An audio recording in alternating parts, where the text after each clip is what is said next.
I'll push that. Morning, everybody. Thank you for joining us. Sorry for the delay, but I think we are now up and running and online. We are, I think, 6 leaders, members, if you like, in the room. So we are quorate and happy, although there are a few more on the screen. So if anybody wants to contribute from up there, I've got a big one here, actually, which is nice. Just stick your hand up, and I will endeavour to bring you in. By way of although we'll go through the agenda first, the dry bits at the start. Any apologies for absence this morning? I know we've got Simon Robinson, Matt Ralph. I think he's on the telly, maybe. He's on the telly, so that's all good. Yeah, I'm here. I don't know if that counts in any formal way, Matt, but you're welcome regardless. And then any further apologies? Simon Greaves, pass it on. Simon Greaves, also on telly, I think. He'll be there. No problem at all. You're very welcome. Great. And any declarations of interest? No? Fabulous. Minutes of the previous meeting. Any challenges, problems, drastic omissions to include? No? All happy. Fantastic.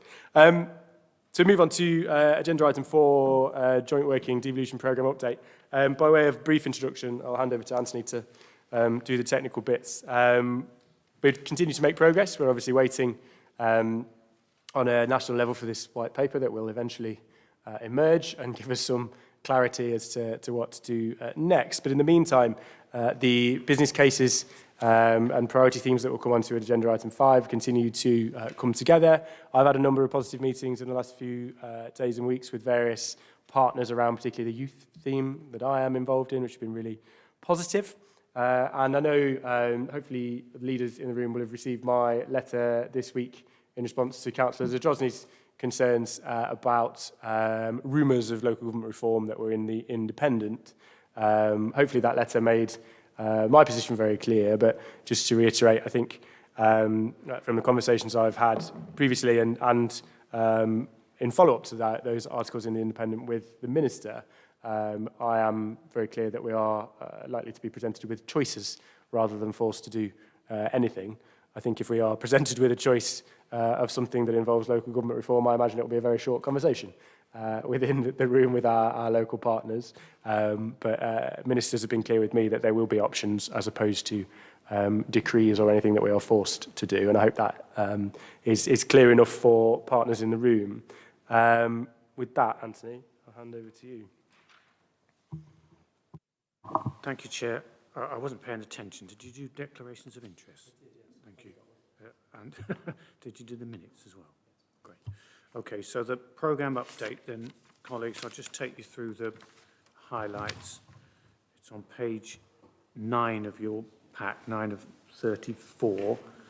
So the discussions with government section, there's nothing really to add. Colleagues are aware that some leaders met with Neil O'Brien some weeks ago, and since then we've been in touch with government officials and kept them up to date with the various documents that we've been working on and the conversations that you've been having. There haven't been any other formal meetings with ministers, and you know now that government has announced it will defer the white paper until January. So moving on to page 10 of the document. Later on the agenda, there's a report on moving the scopes that we've done for the priority themes into more detailed business cases, so I'll come back to that if I may. But as the Chairman has said, we've had a lot of conversations in the interim with interested parties, including this week. We met briefly and updated the County's Chief Officers Forum. That's all the chief officers of public service agencies across Nottingham and Nottinghamshire. Ostensibly, in truth, that meeting was about COVID preparations, but we also updated colleagues on the work on devolution, and they are now weighing in with offers of help. Notably, we had a meeting this week with the principals of the FE colleges and the Vice-Chancellor of NTU. That was led by John Robinson. And John now has a working group of colleagues from the FE sector to help flesh out the skills and education theme of the devolution deal. And Sajida sat in on that meeting as well. Ben and I met yesterday with the Police and Crime Commissioner and the head of the Violence Reduction Unit and the new Chief Executive of the Police and Crime Commissioner's Office, along with our head of Youth Service, to flesh out the strand on youth work, to get the Police and Crime Commissioner's input into that. And in case you're wondering what that might look like, the Police and Crime Commissioner is funding youth work training.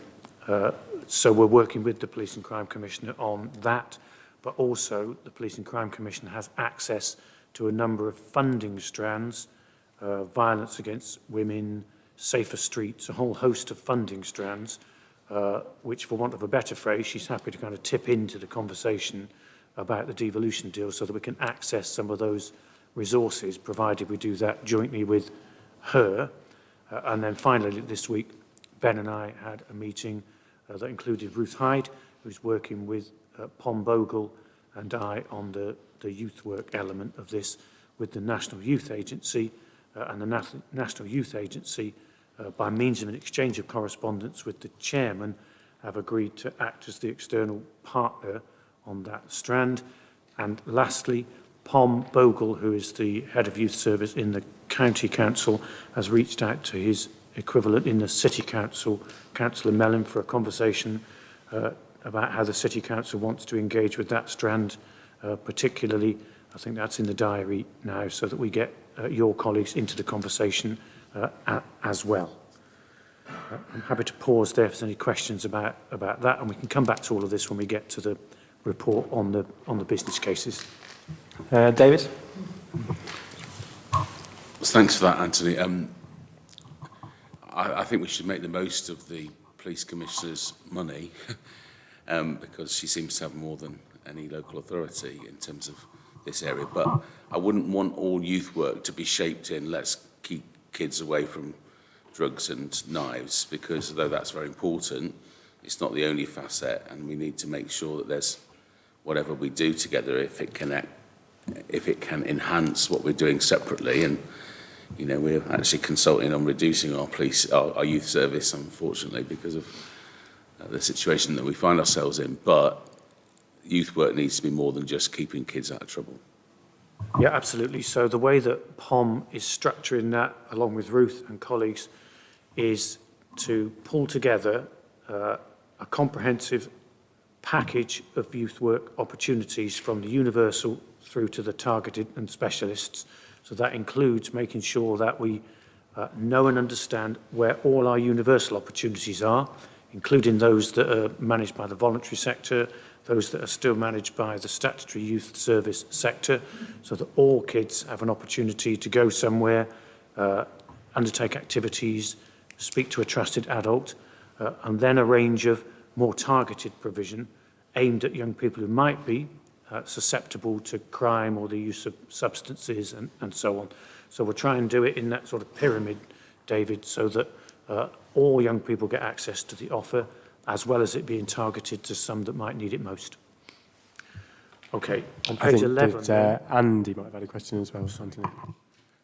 Yeah, it's probably early days, but as far as on the educational skills side, I want to make sure that West Notts College are included. Obviously, they're part of a growing part of a partnership with Nottingham and Trent University. But when we think about levelling up and where we are in the northern part of the county with skills and, you know, especially that vocational side, I think that's a really important part that it's a big part of the conversation. Yeah, I'm sure John might want to say something in due course, but all the FE principals were represented at the meeting, Andy, and Andrew Cropley was extremely helpful. In fact, I think it was the first time that all the FE principals had met together with us. I think they do meet through the LEP for a very long time. So it was a very helpful and positive session. I guess we'll come on to that in the programme themes later on, John. Is that right? Yeah, just to add to what Anthony said, as a demonstration of how committed West Notts are, Andrew actually offered to put some money to contribute towards a post to support the work, so they're very actively involved. Sounds good. And I've got Simon on the screen. Yeah, thank you. Sorry I can't be there this morning. My my back is certainly not helping. My point is on a wider issue in terms of the direction of travel and how we get ourselves ready for when the white paper comes out or the conversations following on from that. And it's really a point about wider governance frameworks. So I appreciate all the different work streams that are underway. I appreciate the conversations with partners and so on. But fundamentally, what it looks like to me is that when the white paper comes out and it's clear what the options are going to be, there will by definition be maybe a challenge in terms of what level of appetite people have in relation to opportunities and also what's going to be maybe given up as part of that that process. But I think there's a question for me in terms of where will the powers actually go to? So let's say that there are flexibilities on the different themes that we have. So there may well be some, let's say, district style functions and powers that are devolved. My question is, how are we going to arrange the governance framework to manage that? Whether that goes to the EPC in the place of a combined authority framework, or actually whether it goes to the chair, and also actually constitutionally the chair is on a rotational basis, so how does that really work? So for me, I'm wondering whether there's an opportunity for us to secure maybe some external positive support in order to assist our thought processes about what future governance arrangements will look like, because not only is the question of the powers and the functions, there's a question about how those are determined, as in positive decision making, whatever it is. And then from what I've seen in other areas, actually there is there's a question of scrutiny. There's a question of how can we be confident that we're operating and decisions are made in the right and proper way. And whatever it is, the government is going to have expectations about the efficient use of public money and want to see areas, whether they have a mayor or some form of weird governor general, that those decisions are being made in the right way, in line with expectations. So there's a fair lot that I expect that needs to be worked through. Not only the question of what do we get, but how do we decide what we're going to do, and do that in an inclusive way and in a positive sense. So I'm wondering, do we need to secure the right kind of external support to assist us with that process, rather than us kind of operating in isolation? So sorry if that's a long point, but I'm just thinking about what the future will be, because I think that will be the challenge to us from government in the future. Thank you, Chair. Yep, thank you, Simon. So fundamentally, I agree that there is a question to resolve about governance. There's something for me in establishing the relationship between form and function. What we've pitched to government currently is that the Economic Prosperity Committee will be, if you like, the formulation of policy, direction and priorities, and then will act as the distribution mechanism to make sure that priorities and actions are implemented. But any powers that come down from government as part of a deal will be devolved to the strong leaders of the upper tier councils. The governance subgroup is looking to revise the governance of the EPC to include whether that could include any of those powers, for example, being held at EPC level with the consent of the two upper tier leaders, and if so, What would that look like? How would they be discharged? How would they be scrutinised? And you and I, Simon, lived through the formulation of the combined authority in South Yorkshire, where we went through the same process, and Ruth Hyde, who's leading the governance work, is following that critical path, and she's working with your monitoring officers. There is a question, I agree, as to whether we might need to get an external view of that to make sure that it all holds water and that an objective view is brought to bear. I don't think Ruth is with us this morning. It's her intention, I believe, Simon, to bring a draft form of that arrangement with the options and risks and implications to the first EPC in the new year, by which time, of course, we will know, hopefully, we've said that before, we will know what framework is available to local areas in the white paper and whether it's sufficiently incentivised to change our core proposition, which is that EPC is the place of governance, the two leaders are the place where the powers are devolved, and then we must agree the relationship between the two. So I think we're on the right course. I do think it needs to be scrutinised by this group as soon as possible in the new year. Thank you. Thank you, Simon. Were you halfway through your piece there, Anthony? I'll come back to you then in that case. Okay, but I can rattle through the rest of it, Chair. I'm on page 11 now because I think we've covered off governance with Simon's helpful intervention. Resources. The EPC agreed £450,000 to be spent next year on working up our devolution and collaborative working, and asked the County Council if it would act as the employer for the staff. County Council Policy Committee approved that on the 2nd of December. We then advertised for the posts. The recruitment arrangements are in place. Kath Marriott has very helpfully agreed to lead on that from the chief executives.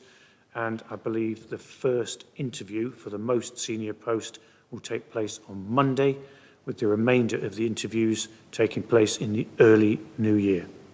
Is that right, Kath? Yeah.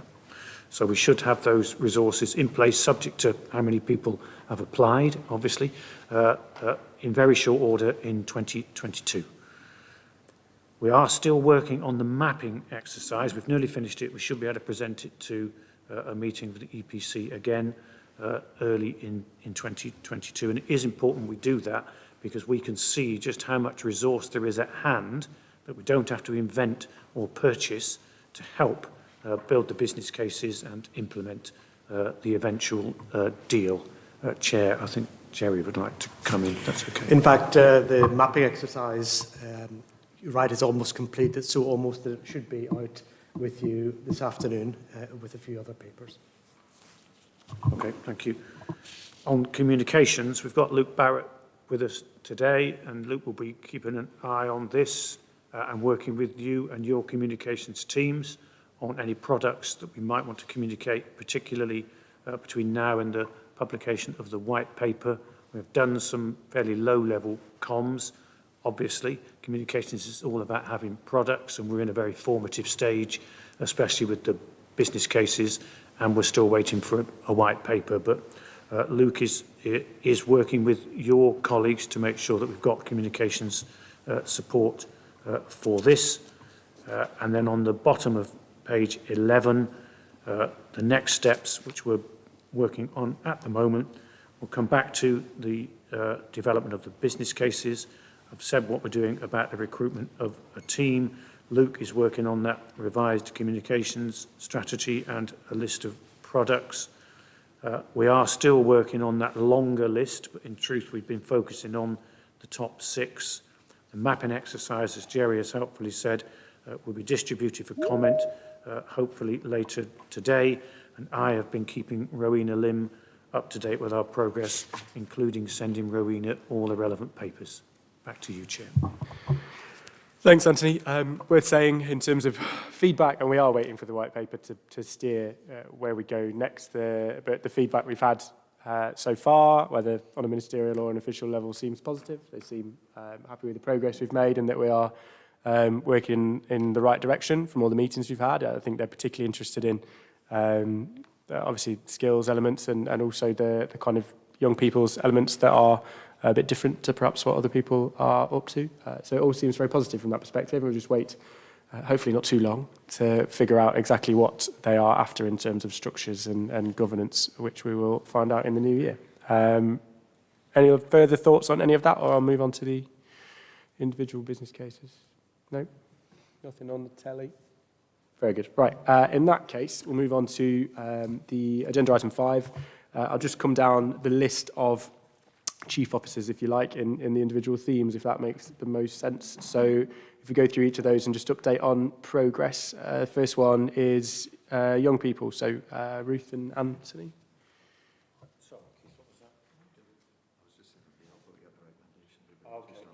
I don't need to vote on those. Yeah. All right, then, I'll tell you what. All those in favour of noting the previous report and recommendations?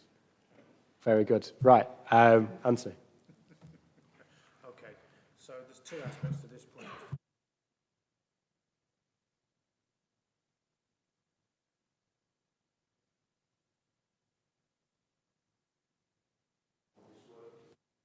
To the report as well, because it seeks your support for developing the scopes into more detailed business cases by the end of January, using a template that my colleague Jerry has developed and the chief executives are comfortable with. So we'll get a bit of a progress update, as you've said, Chair, and then we'll just ask you if you're happy to support the structure and the programme management aspects of this. And we'll get our resource recruited, hopefully, early in the new year. But in the meantime, the County Council has brought in some additional resource to make sure that we've got boots on the ground, and your chief executive colleagues are helping as well. So we've got plenty of resource currently to get us to the next stage, but it will help when we recruit some people next year. So happy to go through the themes individually. Yeah. So the youth work element of this then, as Ben has said already, is becoming much more mature now. It is based on that notion, David, that we'll try and optimise all the resource we've got for youth work at a universal and a targeted and a specialist level, and work with partners to harness all the capacity and the funding we've got within Nottingham and Nottinghamshire, but also go to government with a set of key asks. And Ben, I know that you've been in touch informally with one of the DCMS ministers so that we can have a conversation with them in the new year. I'm not sure Ruth is on the line, so... Yeah, from my perspective, starting to, and Pom is working through the business case element of that, along with a working group which now includes Natalie from the VRU as well. So we are trying to tie all of that together and reach out to the city as well, built on the principle of initially just mapping out the kind of base level of youth work and provision across the county and city and picking out where the gaps are. I'm very keen to both ensure we have that kind of holistic access for absolutely everybody to a basic level of service, as well as the more place-based and targeted support that we can build on with people like the PCC and other partners. So had those initial conversations, drawn, I think, the right partners into the working group, and Pom and that working group will now put pen to paper, all being well. Economy and infrastructure, Sajida. Thank you, Ben. So I think one of the first things I've been trying to establish within the theme, because it's so broad, I mean, the economy overlaps, frankly, on quite a number of themes, particularly around skills, and then infrastructure similarly overlaps in a number of themes, such as transport. So I had a helpful conversation with Jerry earlier in the week in terms of understanding how that scope aligns with other areas, but also being clear what's in and what's out. So, for example, where does transport infrastructure sit? Is it within transport or is it within infrastructure? So it's just being absolutely clear that we have that understanding around the scope of the work, but then alongside that working, I've had some useful conversations with colleagues from the university who've offered resource and support, likewise conversation with colleagues at the LEP to ensure that it aligns with activity that the LEP are involved in. I mean, I think there was some helpful news that came out that the LEPs will have a role going forward, but it's just understanding where that fit is. So where the gap is, and then how this theme can then add value in terms of the specific bits. I think conversation, a couple of colleagues had the other week, I believe the meeting that Ruth chaired, was just been absolutely clear what's the added value bit that we're seeking here. You know, what's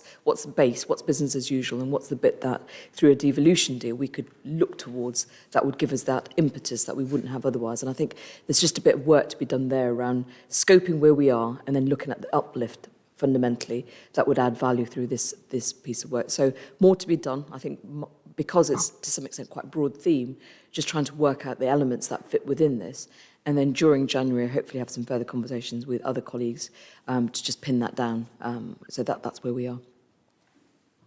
Thanks, Sajida. Pause as we go. If anyone has any thoughts, do just wave at me on any particular theme that comes up, but I haven't seen any so far. So we'll move on to skills. Hayley and John. Thank you. So perhaps the only thing I would add to what's in the papers is a little bit more detail around the meeting Anthony referred to earlier, which took place early this week with colleagues from Nottingham and Trent University, but also each of the principals from the colleges in the city and across the county.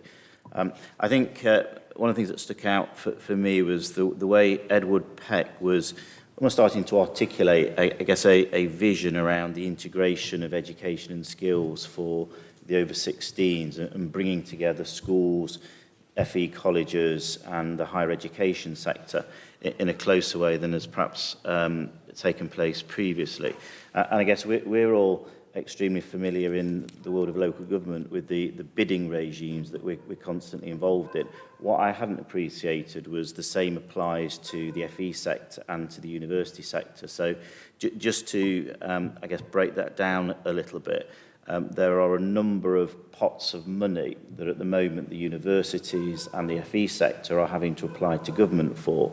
And so one of the asks will be about bringing those pots of funding together into a single fund where we've got local, if you like, commissioning powers over. So just to, I guess, describe some of those.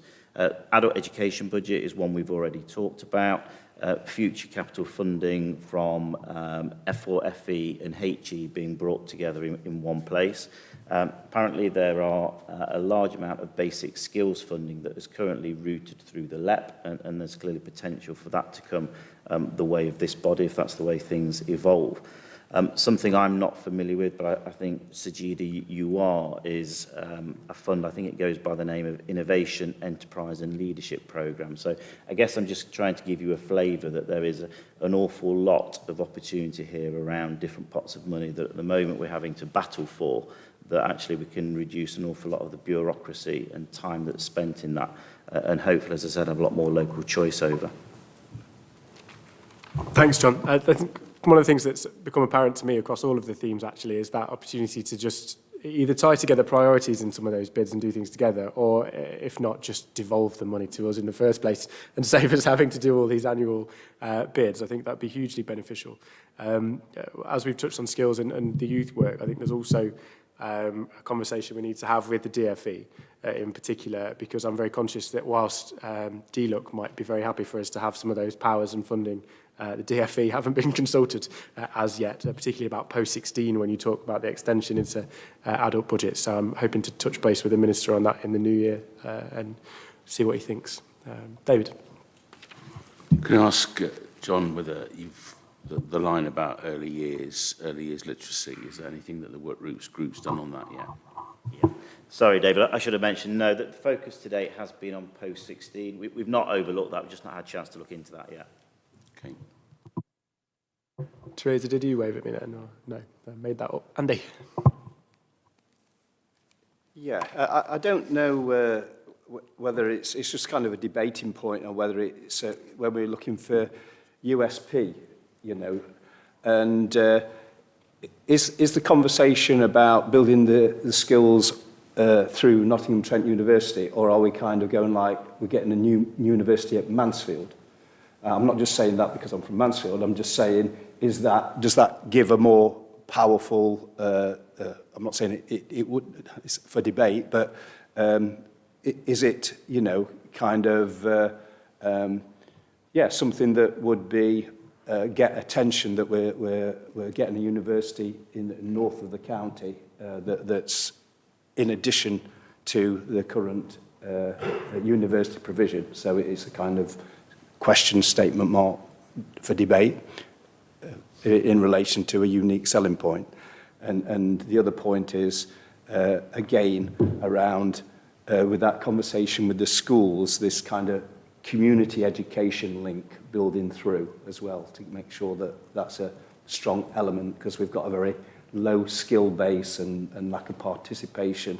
So Nottingham and Trent pre-COVID showed a kind of interest in community education as a feeder and a pathway through to routes to further education later on.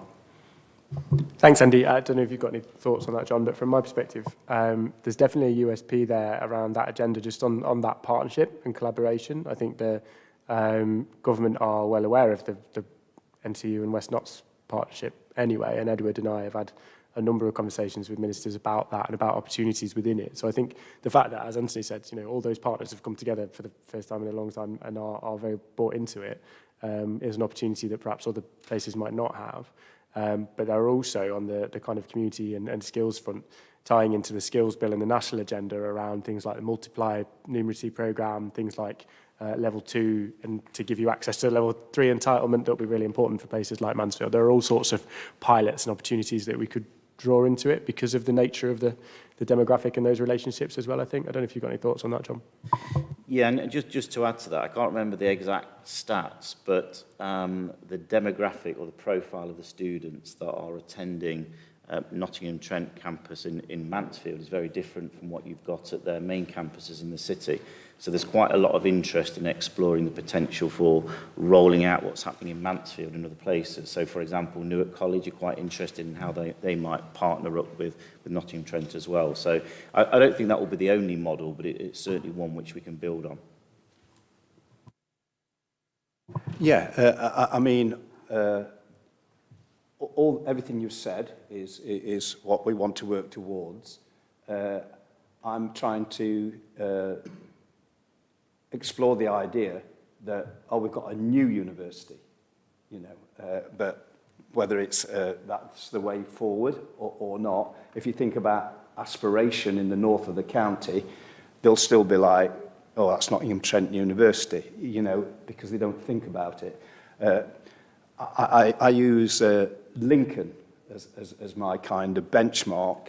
10 or 15 years ago, no one went Lincoln University, even went Lincoln Prison, but now it's a top, well-established university. So in terms of aspiration for the north of the county, that's why I'm kind of mentioning it because all the things that you spoke about, I agree with and what we're working towards, but it's how you label it and sell it as something different from just building on what's already there, if you see what I mean.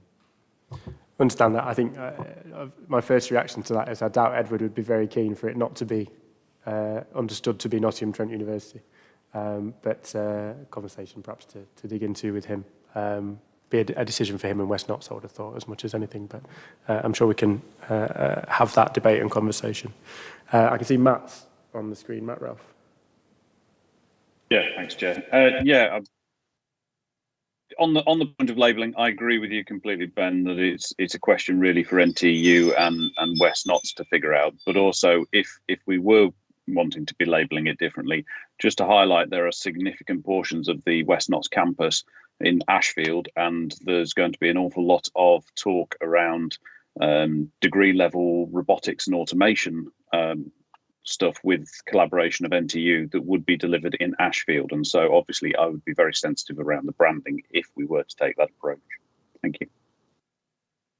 Thanks, Matt. As John said, I know Edward's had conversations with Newark and I think also North Notts College as well. So all sorts going on, but we'll see how that relationship progresses. Who is next? Right, environment, if nobody's got any other thoughts on that. Mike and or Kath? Thank you very much. Well, we've had a very useful catch-up with Jerry about putting a bit more flesh on the bones for the business case with the support of Midlands Energy Hub. And we currently have got a call out for more big ideas to influence our ask of government. So there's a lot of work that's already continuing, but we are really trying to push a bit further on the, you know, if only we could type points, so that we can then really shape the bit about the ask from government. So what the extra powers or support or government funding we want, what they are and what they're for. So that's where we are at the moment. So we're going to pull those ideas together, send them on to Jerry, and have sort of start to filter those down into which of those are more achievable. And linked to that, I'm catching up with Wayne Bexton on Monday morning from the city.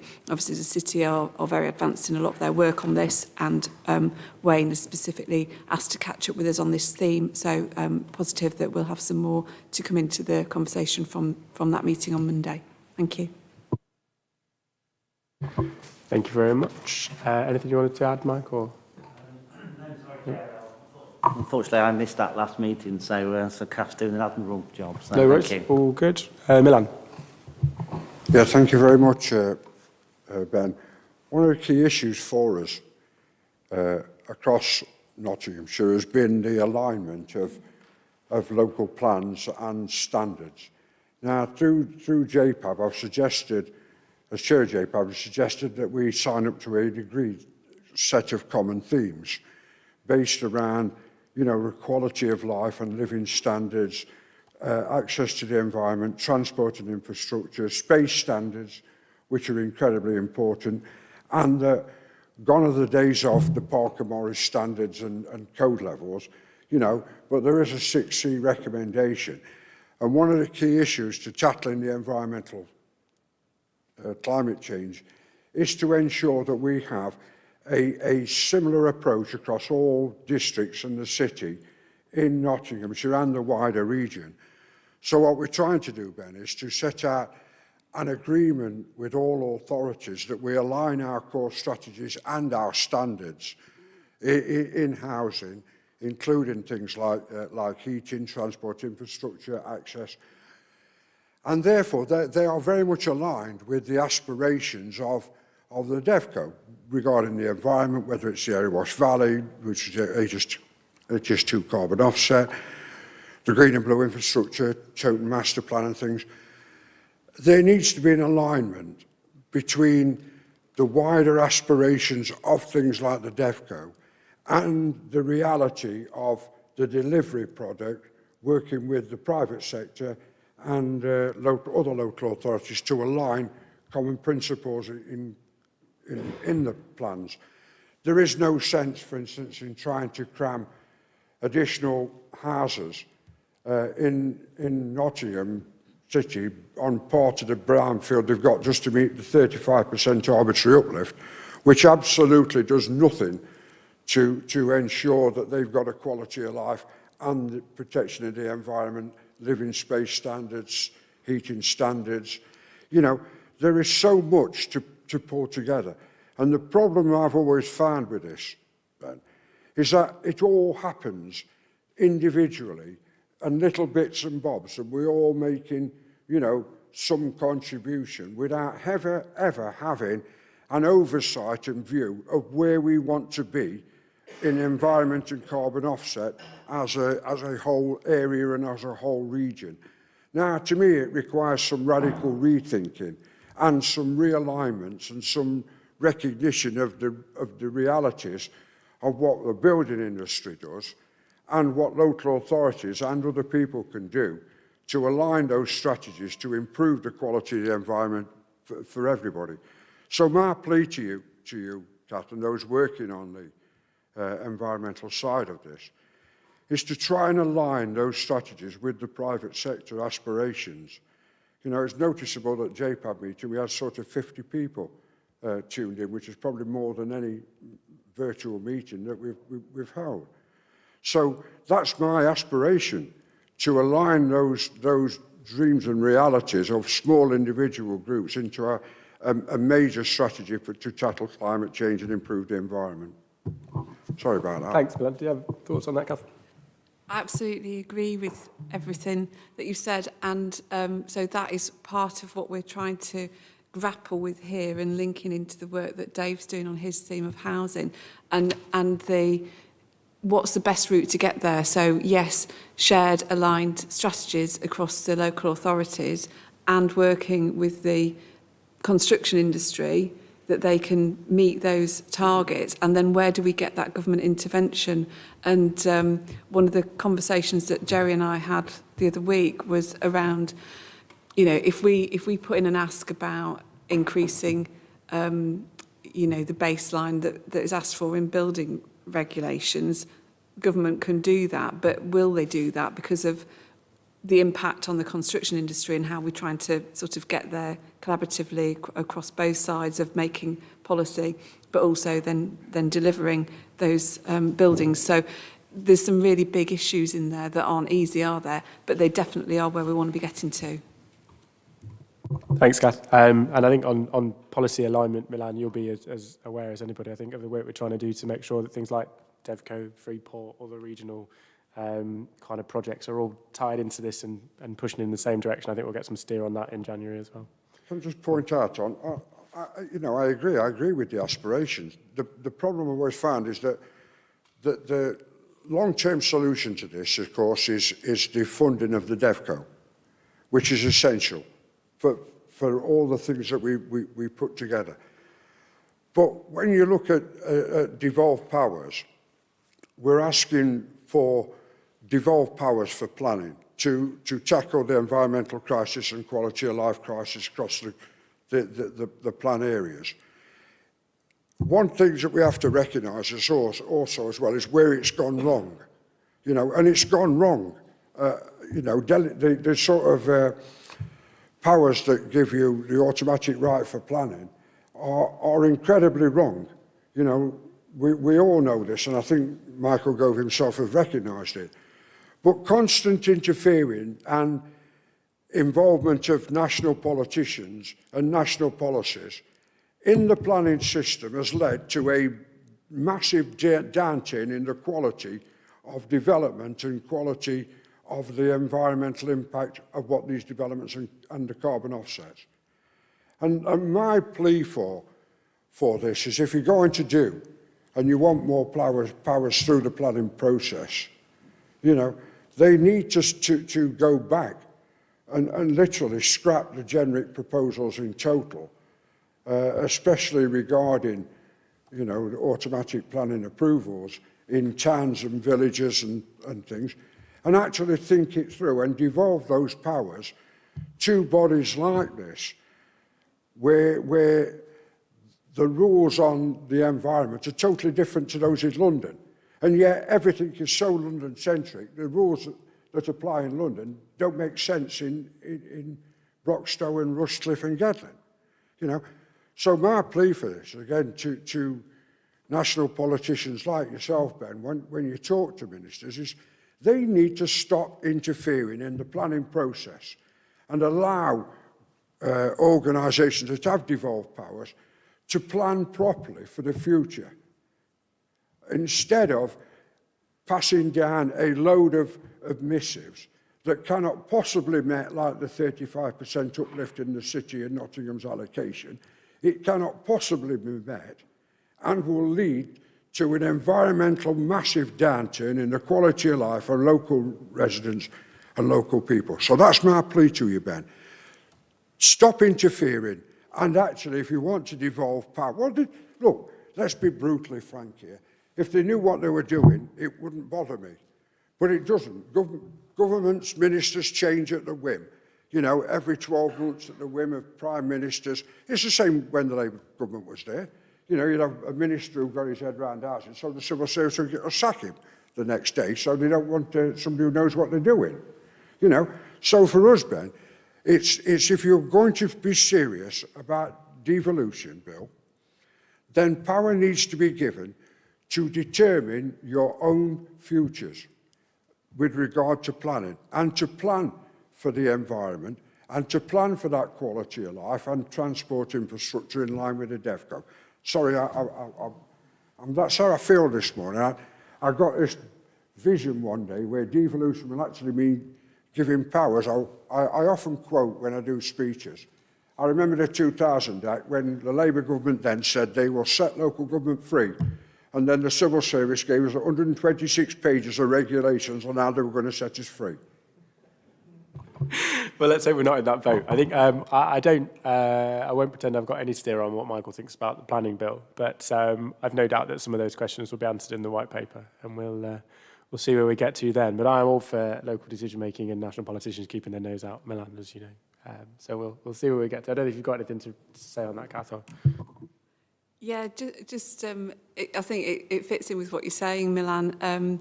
You know, the ability to do those things locally and make those determinations locally would really stand us in good stead. So the delay of the Environment Bill, well, I mean, it's passed, but the regulations that come with it mean that developers in Rushcliffe are saying to us, you might want 20% biodiversity net gain, but we don't have to do it yet. So we're not going to put it in the planning application. This is on schemes that have got 10-year build-out. I mean, we're in negotiations, clearly. We're not just taking that response. But it is really hard, isn't it? It's really hard to get that stuff through without the framework that's agreed and that is signed up to, and whether that's national or whether we can do it locally, we need to have that framework in place that's robust and isn't just, oh, well, we're not going to do it yet because we don't have to do it yet. Andy, were you waving? Or? Yeah, it's sometimes difficult to separate the environment from the housing. You know, there's so much crossover. But I'm just going to raise a few points that I raised last time, and it's to do with standards, and it's the building reg standards and the future homes, building to the future home standards now, and the suggestion that we could have a procurement policy across the county that drove standards up. So I don't know whether that's formed part of the considerations on the strategy side. The second point is, with regard to the waste management improvements, we're locked into still 13 years of a contract with Veolia, and it's a massive stumbling block for progress. So that's a massive challenge, and I think the frustrations are everywhere that, we're in a time warp there. The contract that was set up is not fit for purpose for where we are, and it's a challenge.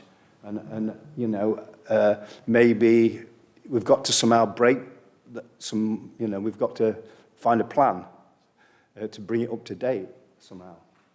And the third point is whether on the flood alleviation side, whether we've contacted Severn Trent. I brought it up last time.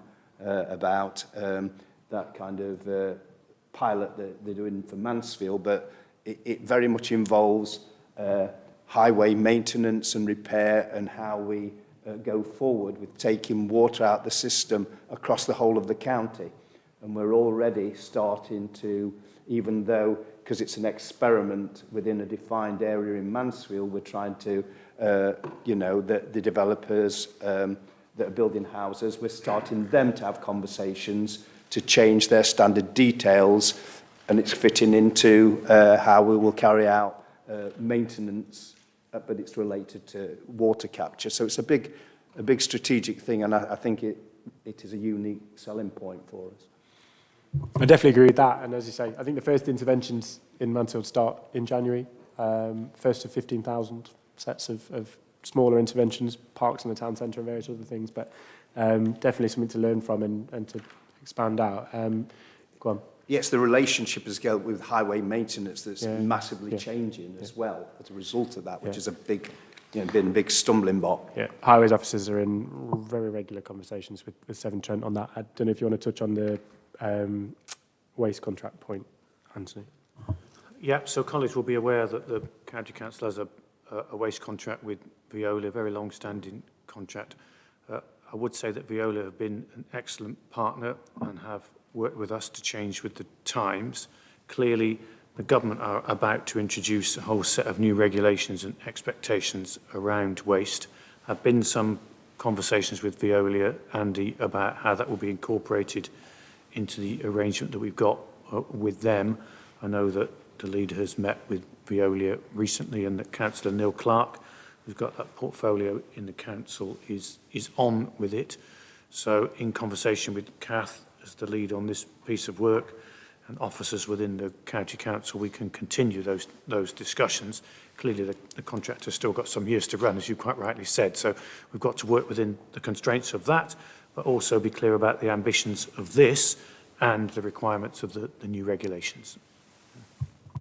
Yeah, I mean, one specific point about that contract, and again, I'm not as close to it as maybe a lot of you, is secondary plastics. You know, it's a huge frustration that the labelling is saying this can be recycled, you know, from manufacturing, and we can't do it. Yeah, and we've had those conversations. There's some extension of that in a few weeks ago, a small extension of that.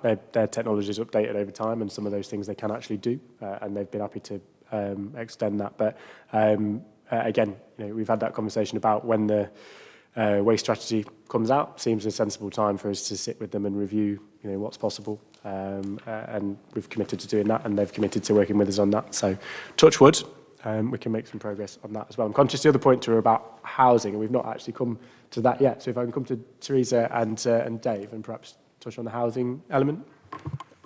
Thank you. I think as become apparent from the conversation, this is one of the themes that is both cross-cutting but also quite sensitive. But equally, I think we would say it has a significant opportunity for us.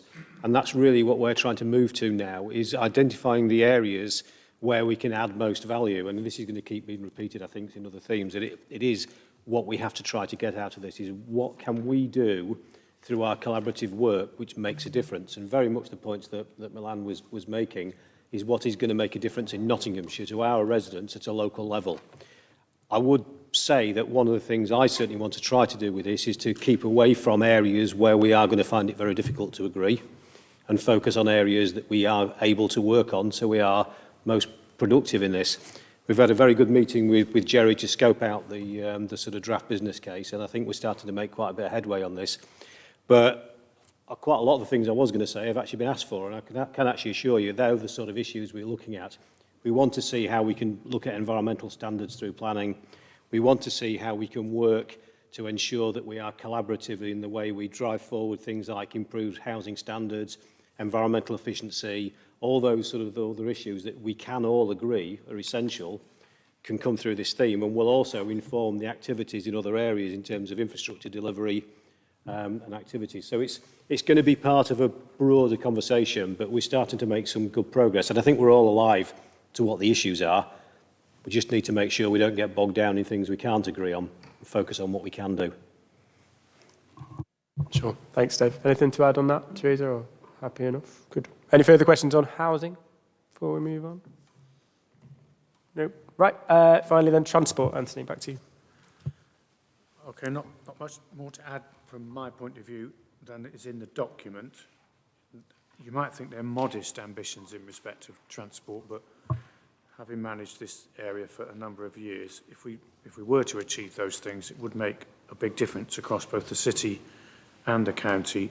Notably, Chairman, if we move to a 5-year programme, which would be in line with what the mayoral combined authorities received in the spending review for maintenance and capital allocations, that would make an enormous difference to some of the points that Andy has raised this morning. So it's a relatively modest list of things that would achieve an awful lot if we were successful, particularly given that in this line of work, the expectation is there is very little additional money for major roads improvements or new roads in the foreseeable future, because the government doesn't have access to that level of capital. It's made its intentions clear through the IRP in respect of rail, and there will be another road improvement programme in a few years' time, but for now, it's unlikely we're going to unlock significant new capital for new roads. Our best bet then is to focus on this list, which would mean a lot locally, rather than pulling together an ambitious list of maybe nationally significant projects, which in truth, in the context of the government's funding allocations for roads, is unlikely to get traction, certainly until the next round of allocations, which is in a few years' time. So I don't know, Jerry, whether you want to say anything about the conversations you've been having with colleagues like Gary Wood and others, but this is pretty much as far as we've got it, I think, at the moment. Yeah. I don't think there's anything I would want to add, Anthony, other than the critical importance of pulling city and county together in relation to this particular theme. They're complementary, but they need to sit beside each other. Thank you very much. Any further questions on transport, Andy? Yeah, just a quick one. It's a modest list, you described it as, and last meeting I spoke about the Robin Hood and Maid Marian lines, whether you would include that in this list. I know it's part of the IRP, but I think it should be in here. Yeah, so the reason it isn't, Andy, is because at the moment we are still in discussion, and that was started by the chairman meeting the rail minister a couple of weeks ago to understand the delivery mechanisms for the IRP. When we understand the delivery mechanisms for the IRP, we can then slot them into the various business cases in the devolution deal, particularly how much say and control we will get over things like Maid Marian line, Robin Hood line. So when we've got a better understanding of that, and crucially, when we've refreshed the Development Corporation business case and the access to totem study, because that's where the work has emanated, then we can determine how it fits best with the devolution deal. So we haven't forgotten it, we just need to make sure that we're technically correct when we eventually slot it into these business cases. All right. Matt Ralph. Thanks. Yeah, on the sort of greater influence of prioritising programme improvements, strategic road network and so forth, is it not worth, I mean, that might be the intention of much of this, but I think it would be sensible for, even if the funding isn't available now, for us to be jointly coming together and defining what our vision is of strategic transport across Nottinghamshire, so that we've got that defined both for road, rail and anything else that we might want to include in that, so that when funding is available, we've got a plan ready to go that we can just put at their feet and say, come on then, we've done all the hard work, fund it. Yeah, so that doesn't come through in the paperwork, but that will be part of the business case process, Matt, so that we are clear about our ambition. And of course, what we would like is a single prioritised list of improvements that the EPC could sign up to. We've never achieved that before, even though, as you say, our ability to influence government's prioritisation will be limited, I'm sure, by the availability of resource and the strength of our case. But we will pull together that level of ambition through this programme. Thank you.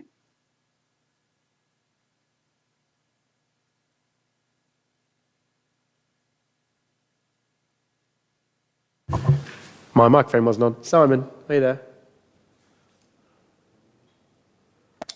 I am, thank you. Just in relation to highways and the strategic network, just a bit of clarity really in relation to the A57, which we all know is at capacity, quite frankly.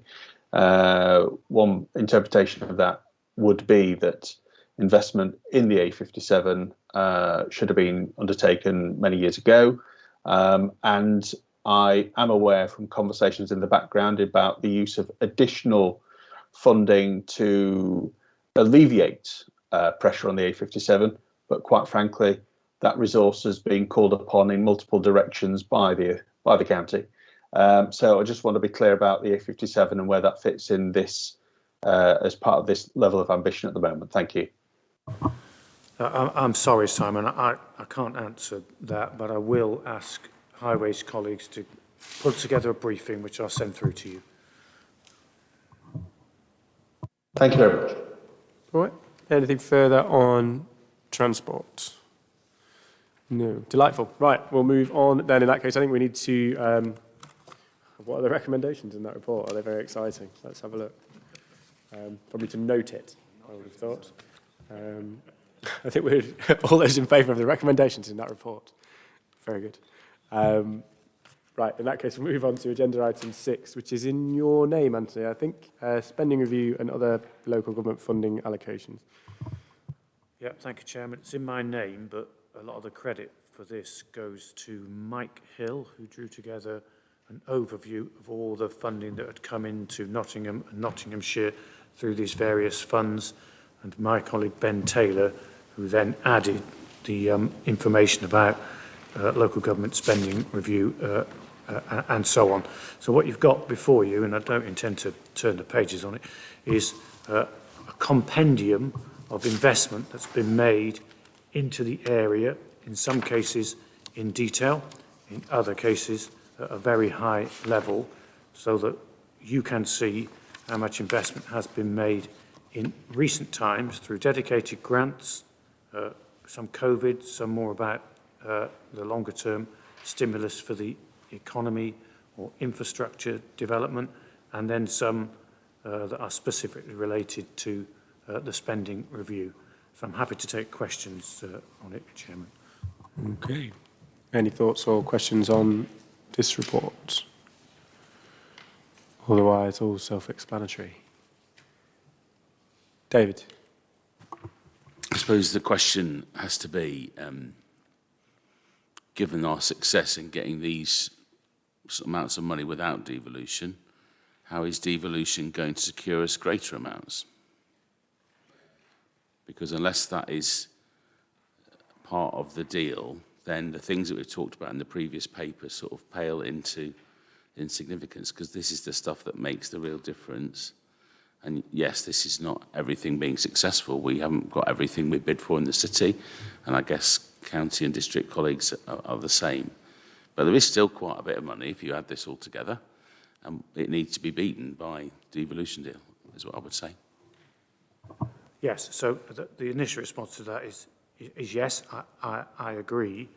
What isn't clear yet, David, and hopefully would become clear through the white paper and then any discussions with government about the content of our local deal, is how much additional capital might be made available for devolution deals. By that I mean the sort of gain share capital that's been available in mayoral combined authority deals, and whether that will be available for a strong leader and EPC type deal. What do you mean by gain share? So in other combined authority deals, there's an amount of money set aside each year that can be spent or borrowed against for the purposes of local investment. The average gain share pot was £30 million per year, per deal. But we don't know whether that would apply in new devolution deals that emanate from the white paper.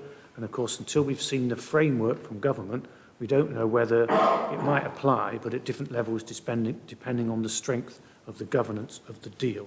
So on, if you like, additional capital over and above these government grants, which we can bid for in any case, I will have to wait and see. At the same time, we don't know how much bargaining power individual devolution deals will have in securing a local share, for example, of the UK Shared Prosperity Fund, which is, of course, what we're going to argue. But I think some of that will be subject to the white paper, the framework for devolution, and then the strength of our business cases and negotiation. There's a couple of things there, I think, around both the ability to perhaps ring fence and localise some of the funding in terms of local priorities.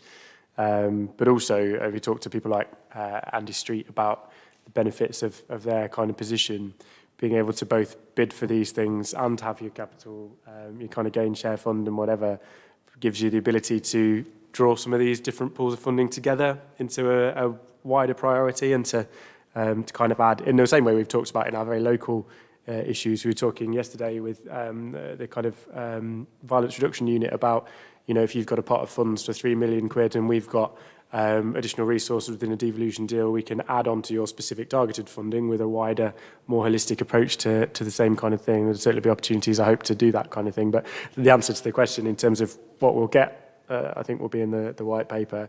As I said, in the kind of response to the local government reform discussion, I get the very real sense that we're going to be presented with, if you do X, you can have Y, and if you do X plus, you can have Y plus.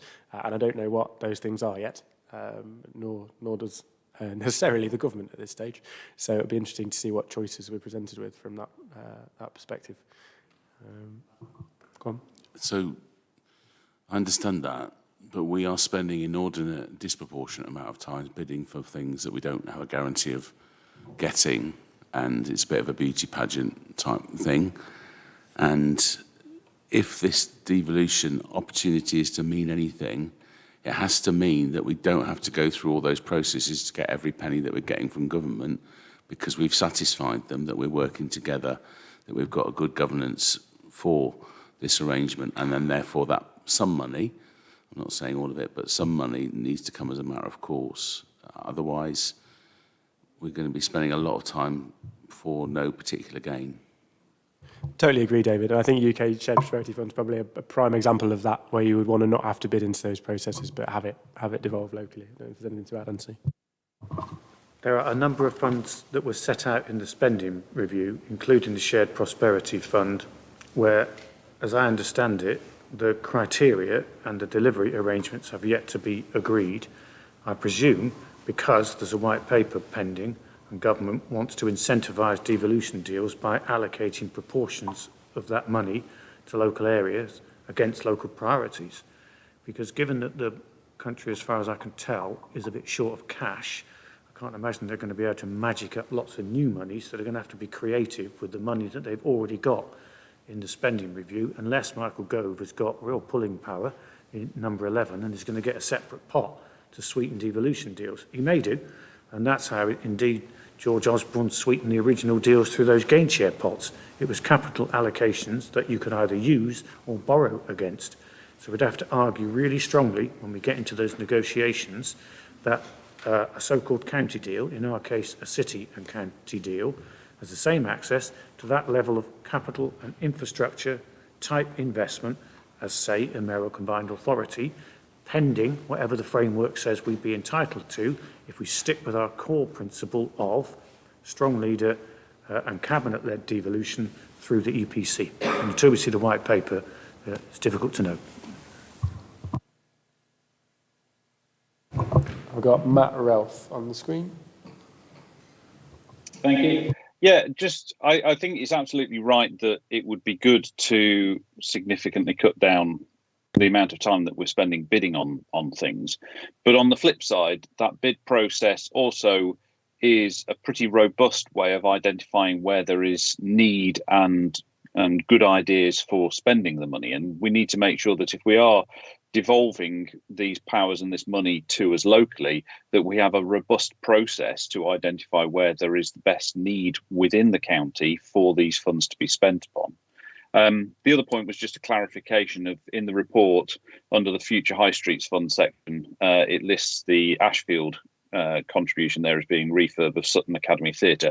There are actually 4 projects within our Future High Streets Fund that funding is for. Thank you, Chair.